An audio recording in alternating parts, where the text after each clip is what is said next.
Deep in the Amazon rainforest, a funeral is underway. But if you were standing in the middle of the village, you wouldn't hear quiet weeping. Instead, you would hear fierce shouting, rhythmic chanting, and the intense preparations of men getting ready for battle.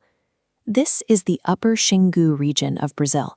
For generations, an array of different indigenous groups, speaking completely unrelated languages, have lived side by side in this river basin, forging a single, incredibly peaceful shared culture. At the heart of that shared culture is a massive ceremony known as the Kwarup. Ostensibly, it is a memorial, a time set aside to honor loved ones who have recently passed away. Yet the ritual culminates in an unexpected way. Instead of sorrow, the village erupts into a vibrant, chaotic display of youth and immense physical power. To understand why a peaceful society processes grief through such an aggressive display of physical vitality, we have to look back to the very first stories of the Xingu, to the time before the sun and the moon were even born. Xinguano stories speak of a creator being named Mavusinam. According to the myth, he carved the first humans out of wood from the local Kwarup tree. When death inevitably found his creations, Mavusinam took those same wooden posts and designed a ritual to bring them back to life. He ordered the villagers to hide and look away, while the wood transformed into living flesh. But one man couldn't contain his curiosity. He peeked at the figures, and the magic instantly collapsed, turning the bodies back into rigid logs.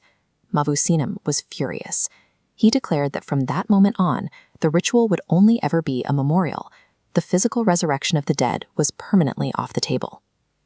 So, if the dead can never return, where do their spirits go? Another story answers this by following a living man named Aravutara. When his closest friend died, Aravutara searched relentlessly for his spirit, eventually crossing into the afterlife during a total solar eclipse. What he found there was entirely unexpected. In Xinguano cosmology, the spirits of the dead, called mames, are incredibly frail.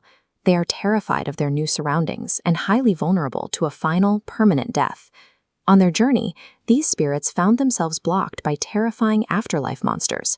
But to the living Aravutara, these beasts were just normal frogs, crabs, and birds. He easily stepped in to fight them off and protect the helpless spirits. The afterlife, it turns out, is a fragile place. The ultimate strength and protective force in the universe belong entirely to the living flesh and blood of the present world. This brings us directly back to the modern Kwarup festival.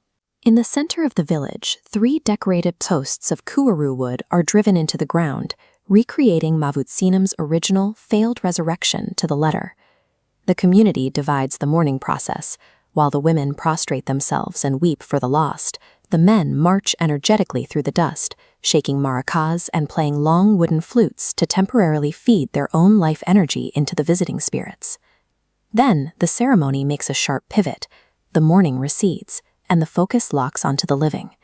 Dozens of teenage girls who have recently come of age step out of their huts, presenting themselves to the community as the literal promise of the next generation. And then the combat begins. These wrestling matches are not a sport. The young men are stepping into the role of Aravutara, demonstrating their physical might to honor, impress, and protect the frail spirits watching from the posts. The entire mechanism of the Kwarup is engineered to take the paralyzing weight of grief and process it into explosive, vibrant momentum. This focus on the living helped anchor Xinguano history. The Upper Xingu was originally a refuge, a place where groups fleeing Portuguese colonizers or other tribal conflicts could find safety. Instead of remaining isolated by their separate languages or past conflicts, these groups adopted a shared mythology. The Kwarup became a communal anchor, a ritual where everyone invested their energy into the same living community. This shared focus transformed a collection of refugees into one of the most stable, peaceful societies in the world. In the 20th century, 2 outsiders arrived in the region to build government infrastructure. They were the Villas-Boas brothers.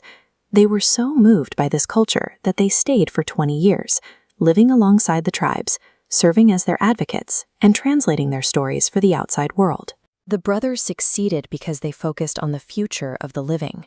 Their advocacy ensured the Xinguananos could meet the modern world on their own terms. ensuring their society remained a vibrant reality rather than a memory. The result of that fight was the creation of the Singu Indigenous Park, a massive swath of land, roughly the size of Lebanon, legally guaranteed to the tribes so they could navigate the modern world at their own pace. That legal boundary is a stark reality today.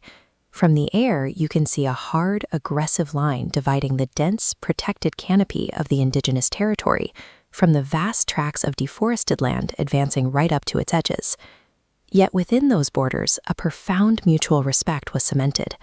When Orlando Villas-Boas passed away in 2002, the tribes held a quarup in his honor, the highest tribute possible for an outsider.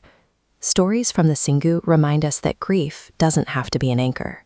True mourning means taking the memories of those we've lost and letting them flow through us, using our own living power to boldly shape whatever comes next.